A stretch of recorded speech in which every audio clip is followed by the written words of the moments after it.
first step whenever we're analyzing data is to make sure we understand what the data, what we have.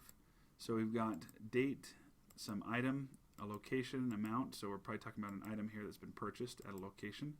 The sales rep who sold it, and sales approach, and then service satisfaction. So it looks like we were able to get some measure, and it looks like it's somewhere between 1 and 5 on how satisfied they were. Sales approach, let's take a look at this data. Looks like it's a bunch of 1s. Oh, and I see 2s now. So maybe this is some new sales technique where we've taught the salespeople to try and improve our sales. Person, amount. Now, quick question. What does each row represent? Does this represent an order or a line item on a receipt? So if I've got multiple items in a row from the same salesperson, for example, these right here, it could be that this is one receipt, 2 items on the receipt. And that's okay. That doesn't matter. What's important to us is that we understand who sold everything for how much, the approach they used, and satisfaction. So based on this, that is going to help us understand how to form our tables. So I've got a bunch of questions over here that we're going to answer using pivot tables. First thing I want you to do, though, let's move this cell over, and I'm going to insert a row or a column right here. And the reason why I'm doing that is because when we create a pivot table, it's going to want to include all the data surrounding all the fields surrounding the data, and I want there to be a blank empty field between this table and these answers and questions and answers over here. So insert that there, and now here's the tricky part, creating a pivot table. It's very complicated, very time consuming and cognitively challenging, so pay close attention. Put your cursor somewhere in the data, click insert, click pivot table. This says, is this the table you want to make the pivot table on? Then we hit OK. Alright, that's it, pivot table created. So we have over here a few options, and then we have this blank pivot table image over here. If you look at these, date, item, location, amount, sales rep, what are these? Well, if you look back at the data, and you can see it's created a new sheet. I'm going to move this over here. Oops, there we go. Back at our data, those fields line up with these fields right here. This pivot table has looked at our data and said, here's the fields we found in your data. Okay, notice if I click off here, my options go away. If you lose that, don't freak out. Just click back here on this pivot table image, and it'll pull your fields back up. Okay, so a pivot table is a way of looking at summaries or aggregates of data across dimensions. So think of when we did queries in Access, think of that crosstab query we did. That's a lot like what we're about to do now with pivot tables. We want to summarize data across certain dimensions and look at all the values. So let's look back here at our first question. What was the revenue for shirts in the month of November? All right, I'm going to copy that over here just so we can look at it while we're working on this. Revenue for shirts in the month of November. The question gives you the fields or tells you what it's looking for, just like when we did our queries. If we want to know total revenue, we need to know the amount that the items were sold for. And notice as soon as we click on that, it put sum of amount down here in this values box. We know that we're going to need to, if we want it just for shirts, we're going to need to know which items were sold. So it grabs all the data and automatically lists each of the different products one time, and then sums the total amount they were all sold for right here for us. And notice it stuck item here over in this rows box. Lastly, we want to know this for the month of November. Okay, so we're going to need to know date. So I click on date, and here's where it gets a bit complicated. It's taken each date that it's found various products sold for. So basketballs were sold on the 2nd, the 7th, and November 4th. And then it summed their data over here with a total at the top of each of these. Okay, I think this is a little bit complicated of a way to look at the data. We can come back over here and notice it put date down here in the rows. I'm going to move date, I'll move date here to the columns. So now it's listed dates out in the columns, products down the rows, and then we have this matrix, kind of like our crosstab query in Access. Well, that's all well and good, but I really don't need to know for each day what was sold. I'd rather aggregate it by month, right? Because the question says for the month of November. So what I'm going to do, I can do this in a couple of ways. Notice that when I click anywhere on the table, I get this pivot table, tools, analyze, and design tabs that come up. If I click off of it, it goes away. That's a context-sensitive menu. So I click back on it. Let's look at what Analyze does. It has a few options here. We're not going to go through all these right now. If I click on Design, it gives me a few other options. Okay, that's nice. I can change the color and things like that on my pivot table. But what I really want to do is group by date. All right, so here's how we do that. There's a couple ways. Click on one of the dates. And if I right-click on them, I get a few options. Group, ungroup, right here. Click on Group, and notice how smart Excel is. It says it looks like there's dates in that column, or in that field going across the top. How do you want to summarize it? And it'll actually look at all of our dates, and it sees you've got data across 3 months. We're guessing you probably want to summarize it across months, starting at this date, ending at that date. How smart are you, Excel? Good for you. Let's hit OK. And there we go. September, October, November. I'm not sure if I like the way that's organized. Let's move date back over here to rows and move item over here to columns. See, this just means, do you want this field to be across columns or do you want it to be down rows? And then values, again, just like our crosstab query, we need 3 things. What goes across a column, what goes down the rows, and then what do you want to be in the middle? In this case, we have it set to be the sum of amount that it was sold for. So what was the revenue for shirts in the month of November? Well, I come to shirts, which is right here. Go to November right there. It's $435. So I come back here to sales data tab and I say, all right, $435. There's my answer. Not so bad, right? How cool are pivot tables? A quick automatic sum of values across different dimensions for us.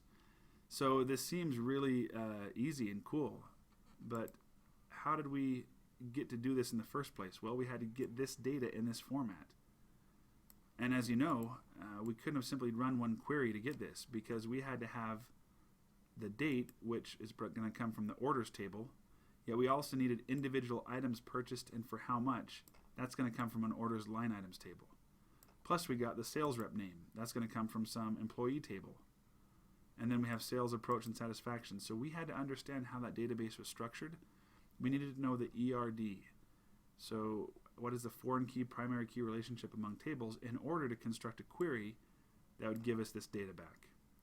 Anyway, so I just wanted to connect the dots between Excel and our Access module. So we ran the query, we created our pivot table, got our answer, life is good. Let's change this to Q1 for question 1. We're going to leave this up here, go back to sales data, click here in our data again. Now let's answer question 2. How many shirts were sold in November? Again, it's super magic and hard and difficult to make a pivot table. We click in the data, click insert, table, enter. Whoops, that's not what I meant to do. Insert, not table, pivot table, there we go. Enter. All right, it made a new sheet for us. I'm going to put this over here after Q1, rename it Q2. I'm going to come back here and copy our questions so we don't forget. All right, how many shirts were sold in November? So again, look at the question. It tells us what fields we're going to need. Shirts, well, that means we're going to need item. November, we're going to need date. How many? What does that sound like? Does that mean we need to sum up the total price, the total revenue made on shirts? No, we're not going to do a sum. We want to count. A simple count of the number of shirts sold in November. So think to our SQL when we did a count function. What did we count? Well, we had to pick a field to count. In particular, we're trying to count rows. How many of these rows say, whoops, let's stretch this out. How many rows say November and say shirt? That's what we're saying. Well, we're going to pick any one of these fields to count. It doesn't matter because none of them have blanks in them. So we just got to pick any old column and that'll give us a count of the rows. So I'm going to pick, how about I'll just put item again here in values. Now when I put item in there, it says count of item. It knew I wanted to count up item. Let's organize our table over here a little bit. Let's put either an item or a date over in the columns. Notice right now they're both in the rows, so we get an item and then the date all organized by row. I'm going to move date up here this time. That's better. So, shirt sold in November. The answer is 12. Now, before we go on, though, how did I know that I should put item there? Well, I told you I could put anything in there that didn't have blanks and it would count the row up. Let me remove this, though. Let's say you accidentally put, or not accidentally, let's say you chose to put amount in here. Notice when I put in amount, it assumes we want the sum. And so, as a result, I have the sum of amount here. I can still use amount, but I'm going to change it from a sum to a count. Now the way I do that is I click on this little drop down arrow here next to sum, and you can't see this, it's off your screen, but go down until you see the value filled settings window. Value filled settings. In fact, what I better do is move this down so that you can always see that filled when it pops up. Minimize that, and move, there we go. Okay, so when I click on sum of amount now, there we go. You see value filled settings right here. Open this up and it says, how are you summarizing those values in the middle? I just change it to count. Count the number of times you see an amount instead of adding them up. And now we have counts, and once again, shirts in November is still 12. Cool. Let's come back here, put our answer in. Control up. Shirts, 12. Done with number 2. Cool. All right, next one. Back here, insert, pivot table. Yes. We'll call this Q3. Move it to the end. All right, what's our question? How many shirts were sold in September in the San Jose store? No problem. You might pause this now and see if you guys can do this one on your own. You should be able to figure this one out. All right, here we go. How many? That means we're going to want to count. So I'm going to go ahead and just put item down here in values, because when I put something that's not numeric, it's obviously not going to try and sum up item. What is item? Well, look back here. It's simply the name of what's being sold. It can't add those together. So it knows that I must mean that I want to count it, because count's the only function it can do on a non-numeric field. So whenever I'm answering a how many question, I like to pick a field that doesn't have numbers in it and put that in my values, so it'll automatically assume I mean count. All right, so now once again, we have date. I'm going to click and drag and put that in rows. And then San Jose store. Now we're dealing with location. Click and drag, put that in columns. Pretty straightforward. September, San Jose store, 17. This is getting easier and easier, right? All right. 17. Who were the sales reps who sold those shirts in San Jose? Okay. Does it teach me the shortcut here yet? No, I'm going to teach you a shortcut right now. All right, back here on Q3, the sales reps who sold those 17 shirts. Double click 17. Whoa, what just happened? Let's do it one more time. I'm going to delete this. Okay, right here where it says 17 for September San Jose shirts, anytime there's a number calculated, you can double click that number. I just did a double mouse click, and it creates a new sheet. I'm going to call this Q4. Whoops. Obsessive compulsive capital Q. There we go. It automatically created a new sheet and grabbed all of the rows used in coming up with that count. Here's 17 rows. Again, all I did was double click on 17 and it created a new sheet. Here's my sales reps. Matt, Sean, Matt, Sean, Matt, Sean, Philip. There they are. Matt, Sean, Philip. So those are my sales reps who sold those shirts, who sold in San Jose in September. Oh, sorry, just who sold shirts. I totally missed. Back here. I totally forgot on this question. Let's back up. Q3, how many shirts were sold in September? All I did here on Q3 was I totaled all products. Notice I didn't use item as a filter anywhere. So here's how we're going to do that. I'm going to grab item, and drag it down here into the filter box. What that did is it just created this filter right here, item all. And I can click on this and say, just give me shirts. Now it changes my number. Now I've only got shirts sold in September at San Jose, and there's only 2 of them. I'm going to delete my Q4 here because that's wrong. Yes, delete it. My answer is now 2 and not, whoops, and not 17 as I had put in here. Only 2 shirts sold, but 17 products total. And the sales reps who sold those, I double click. There we go, Philip and Sean. Let's move this over here. Q4. Back here in sales data, Philip and Sean. All right, that's better. So, of the total sales for the Orem store, what percentage of total revenue was made in October? Cool, all right. Actually, before I copy that, let's first create a new pivot table. Insert, pivot table. Okay, move down here. Q5.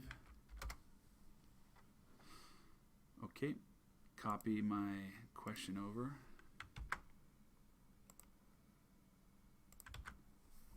All right, total sales, what percentage was made in October?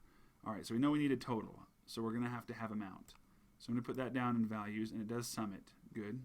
Here's total sum of amount for everything. But we only want it for the Orem store. Okay, so let's put in location. I click on that, puts it here in rows. Got it. Here it is for Orem store.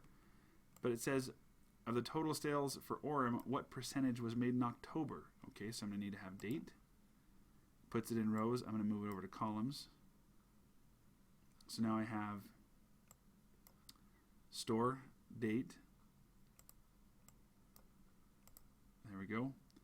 Here's how much was made in October in the Orem store. But I want to know what percentage is this of the whole.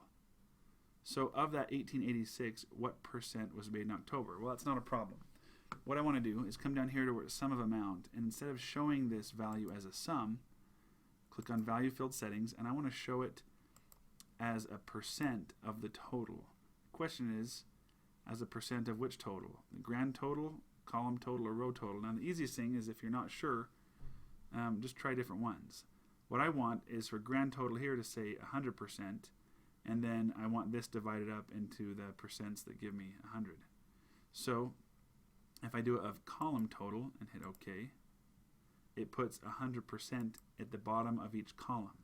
So this 19.9 says that in October, 19.9% happened in the Orem store.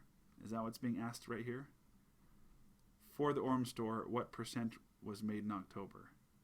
No, it looks like we want to know out of all the percents, out of all the values for Orem, which percent was October, not out of all the percent, not out of total sales in October. This is giving me out of total sales for October, 19% came in Orem.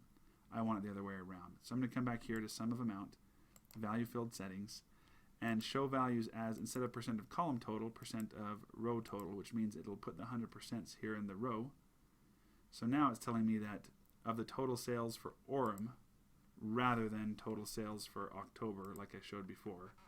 But for the total sales for Orem, the percent made in October is 32.24%. All right. 32.24%. Next problem. Let's insert, whoops, not a table, a pivot table. Okay, move it to the end.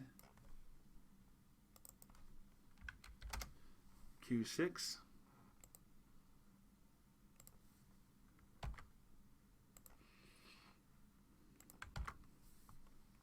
All right, of the total sales for all stores in the month of September, what percentage of revenue was sold in Provo? Okay, all stores, month of September. So we're going to need, and Provo store. So total sales, once again, we're going to want amount, and we're going to want sum of amount. Month of September, date. Anytime date. There we go. Percentage sold in the Provo store, so I'm going to need location. Let's move one of these over. Okay. So what percentage of revenue was sold in the Provo store?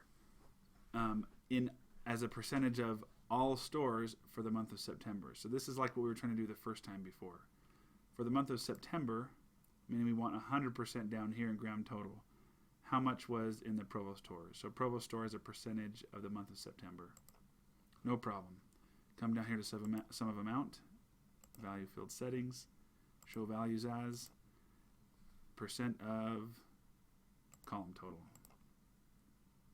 There we go. Provo is 44.21% of all stores, like it says right here, of all stores, just for the month of September. Wait, I think I got that wrong. 44.21. Okay, should we see how we're doing? How do we know? Well, here hidden between I and K is column J with all of the actual answers. So far, so good. All right, I'm going to hide these again and go back and keep on working my way through these. I've talked through most of the important things, so I'm going to start moving a bit quicker and saying a bit less unless I'm showing you something new. All right, let's move along.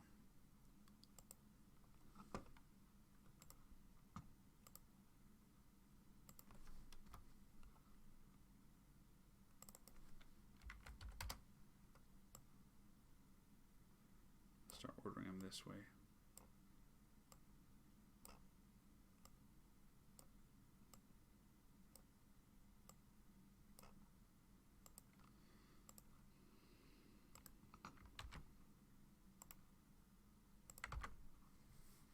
Okay, of all sales reps, I'm going to get sales reps. Who sold the most? So it sounds like they want a sum of amount. And what percent of total sales did they all sell? Okay, so I've got all sales reps. Who sold the most? Looks like Jeff pretty obviously, but I want that as a percentage of total sales. Should be pretty straightforward. Value filled settings. Now, here's something to point out. If I had switched, in this case, I want to show values as a percent of column total, right? I hit OK. I get, as a column, I get 100% down here, and Jeff sold 33.72. Now, what if I had these switched? Or if I put sales rep, across the column instead of across the row?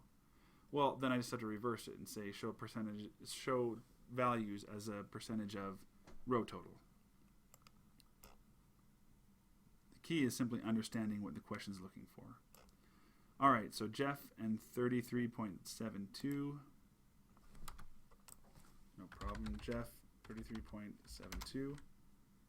All right, next one. Oh, bonus question. What was the main contributor to his total sales? Here's how we're going to do that. Remember our shortcut before? As I click on Jeff, I'm going to double click here. When I double click, it gives me a list of all of Jeff's sales. As I look through his sales, let me see if I can find any product that accounts for most of the sales. Well, it's right here at the top. He sold a bicycle for $18.25. That's by far the biggest contributor to his sales. What was the main contributor? Bicycle for $18.25. All right. Next one. Insert. Oops, I always do that. Sorry. Insert pivot table, not table. Whoops, I meant to make that Q8. Making this Q9. Okay. How much lower was Tim's total revenue from Jeff's total revenue in the month of November? Okay. We're going to need total revenue, so amount. We're going to need sales rep. How much lower was Tim's total revenue from Jeff's in the month of November? So we're going to need month too. Or excuse me, date. So the reason why we have this question is to show you that sometimes there's questions that you can answer outside of the actual pivot table itself, and that's perfectly fine. All I want to do is come out here and say the difference is equal to November Jeff minus Tim. All right, the difference is $21.75. And it's perfectly fine to do some calculations outside of here if you can't do them in the pivot table. All right, 2175. Next one. Oh.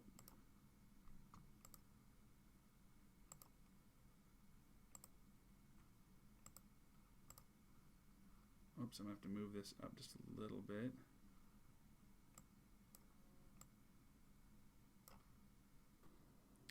All right, let's see here.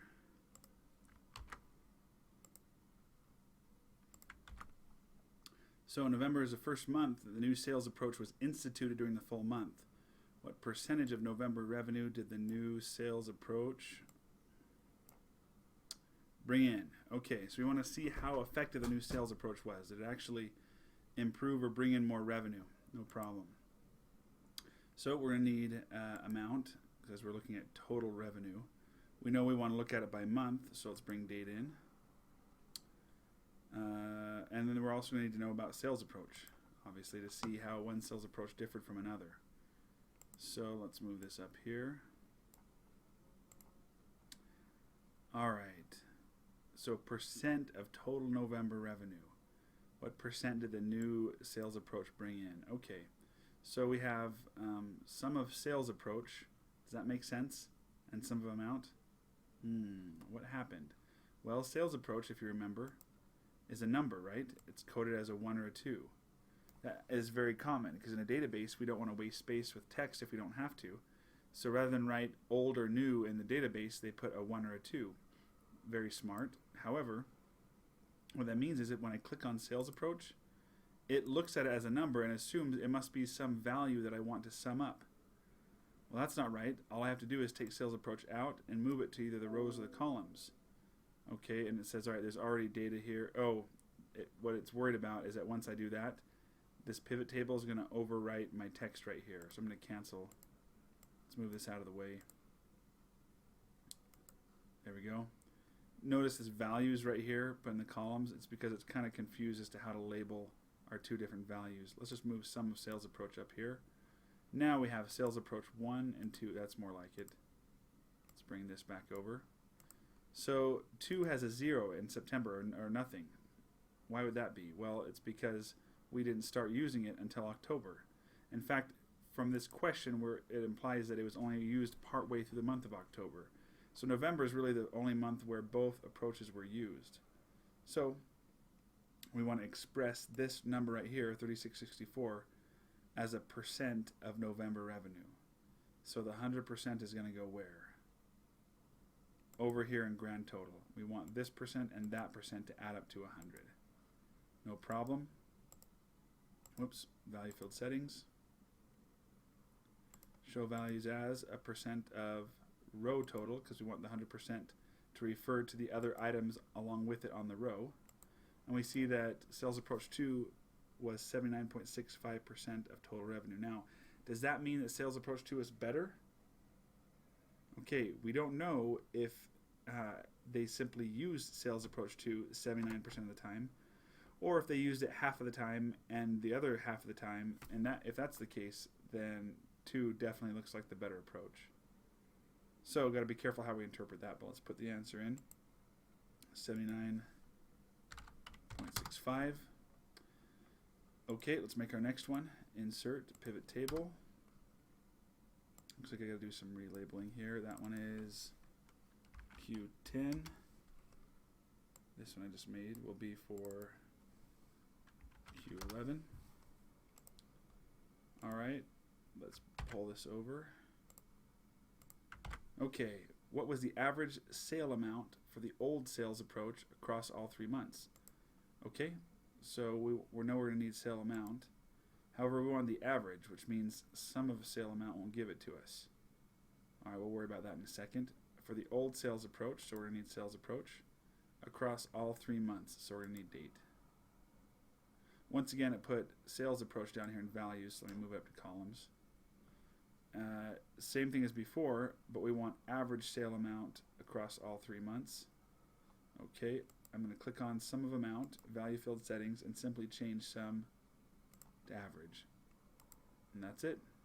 However, this isn't really a good format for percents. I'm going to click on all of those values, home, and simply change it to, sorry, not percent. Didn't mean to do that. Back to this again. Average sales amount, but what I wanted was to have only 2 decimal places. That gets the job done. So,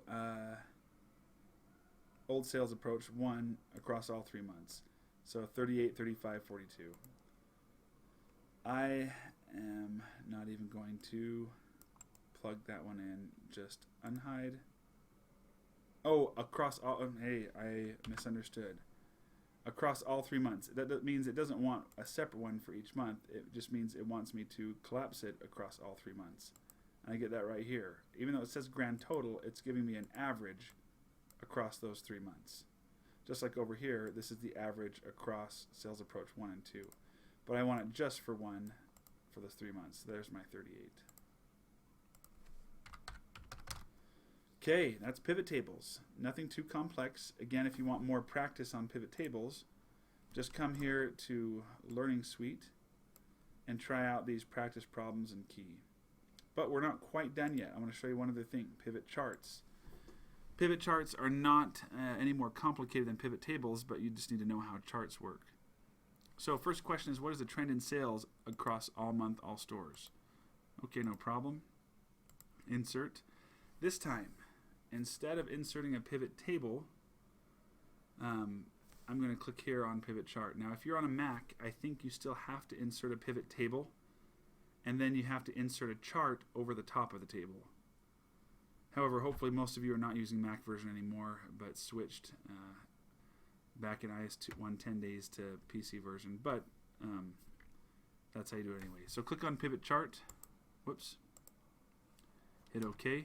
And this time, it's going to give me this chart object in addition to my pivot table object. So Q12. Let's move this over here. Once again, the question was, what is the trend? All stores, all months. So when I talk about trends, I'm talking about changes in time. So I'm going to add my date once again, my amount, but I'm going to not filter by stores because I want to see across all stores. So I have my months. Here's my pivot table, and notice my chart just automatically put in my months across the bottom, my values across here, and the trend is increasing. Sales are going up. You can see that by the totals here.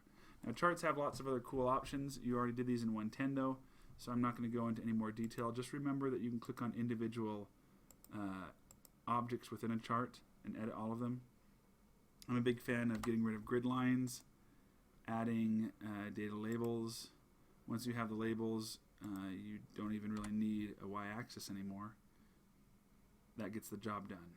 Remember, we follow Edward Tufte's advice and minimize the ink. Don't show or emphasize anything that doesn't directly help us interpret the data. Anyway, that'll do for that one. Let's go to the next one. Oh, sorry, I should put the trend is increasing. So once again, if you're in a Mac, you're going to need to hit Insert Pivot Table, answer the question, and then you'll come back to the pivot table. Let's pick one of our previous questions. This one will work. And I'm going to select my months and my sales approaches, or across the 2 different sales approaches, and I'm going to insert a chart. Yeah, this will work. And then it automatically gives me, okay, by month, here's our 2 different sales approaches, just like that. So on a Mac, it's not that much harder. You just have to do things in 2 steps. All right, sales data, insert, pivot chart, okay. This is Q13.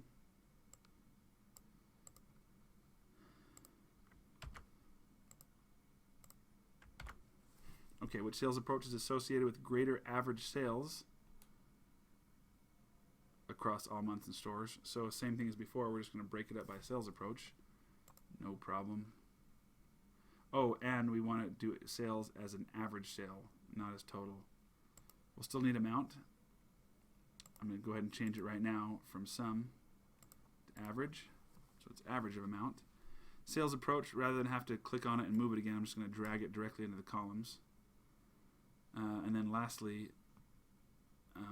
all months, which sales approach is associated with greater average sales across all months and stores, which means we're not looking for a trend. We don't need to break it up by months. And we don't need it stores because we don't care about the differences between stores. We're looking at all months, all stores. So greater average sales is 72.6 for number 2, sales approach 2. That's it. 2. Let's do our next one. Insert pivot chart. We're now on to Q14.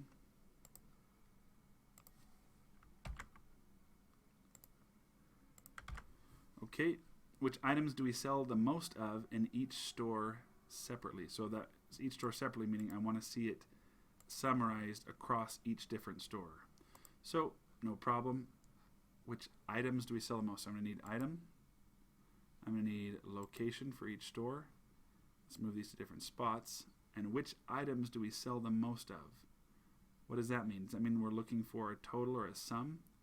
No, it sounds like we're counting up items. So I'm going to put item here in values, which means it'll automatically give me a count.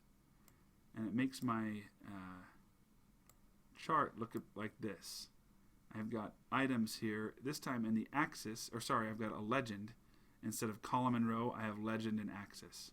So items in the legend, location here. I think this is a little bit complicated to read and interpret. I'm going to actually flip location and item. I think that's a little bit easier to see different products. Although really it's the same data, it's just kind of a personal preference. So which items do we sell the most of in each store separately? Well, it looks like in Orem, the highest is shoes. That's what we sell the most of in Orem. In Provo, it's actually a tie among several.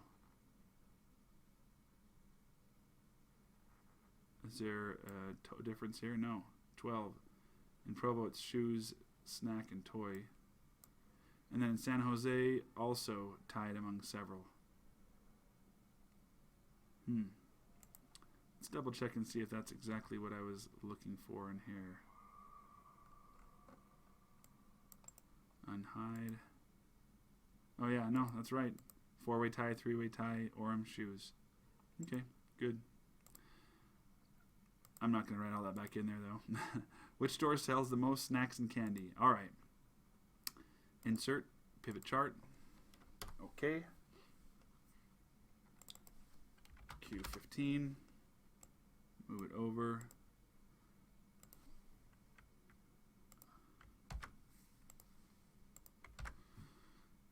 We're going to need We're going to need location. Most snacks and candy. I'm guessing that's a count of snacks and candy, but I think you could interpret it as either way, as a sum. I'm gonna go with a count though. Most typically implies a count. So we've got store. We're gonna have we need to know which items they are, and then I'm gonna count up those items here as our values. However, we want to filter by snacks and candy. I can do that in a couple different ways. I can come right here to this filter and deselect all but snacks and candy. That'd be just fine. Or I can grab item and put it down here as a filter, which puts it up here. And then I can say item, give me just snack and candy. Oh, select multiple items. Candy, snack, there we go. Okay, cool. It gives us a total for snacks and candy. That works. This means that Provo sells the most. Okay. Provo. All right. Insert. Pivot chart.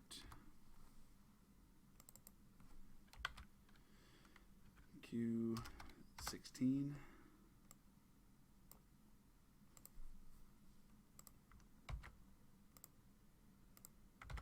Okay, which sales rep has declining average satisfaction ratings? Okay, we're going to need sales rep satisfaction ratings. And declining implies it's over time, right? It's getting worse over time, so we're going to need date. Uh-oh, it's going to get rid of my text there. Let's move this over. There we go. Date. Okay, what I want to do is move one of these. I don't want sum of service satisfaction because if I had more sales, then that means that my sum would be higher than somebody else's, and it would appear that my satisfaction ratings are higher. So we really need to make this an average satisfaction rating so that it's an average per sale, which actually it says that in the question anyway. So value field settings, change sum to average. There we go, but we're still not quite there yet. Let's move one of these to columns, which was the wrong one to move. I'm going to actually click on my image here. Now instead of columns and rows, I have legend and axis. I wanted sales rep in the legend. Okay, and really it would have been fine the other way too. What I want to do is look and see which one is going down each month. So dark blue going up, red sort of declining, but let's see if there's another one that's more obvious. Yeah, this green one, Jane, is definitely declining. Purple is going up, blue is going up, orange up, blue up, red kind of up, green sort of down. I think Jane's the only obvious one declining. So back here. And the idea is the graph helps us see that a bit easier, simply because it's a visual depiction. Okay, trend in bicycle sales. Okay, insert, pivot chart.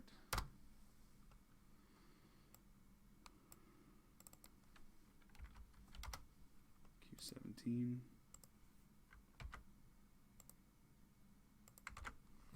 All right, what is the trend in bicycle sales? Meaning based on the count, not on the sum. At all locations from October to November for each sales approach.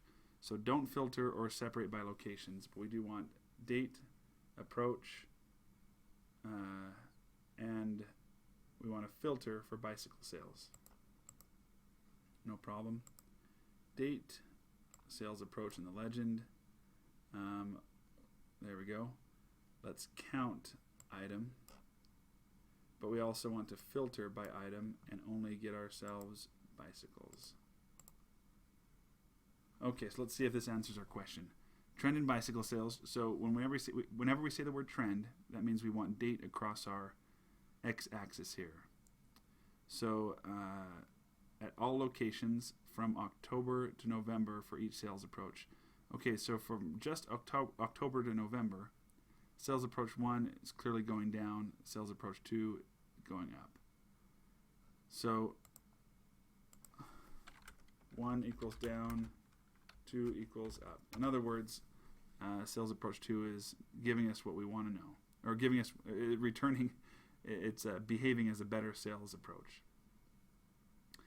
Okay, I think we've gone through all the main things.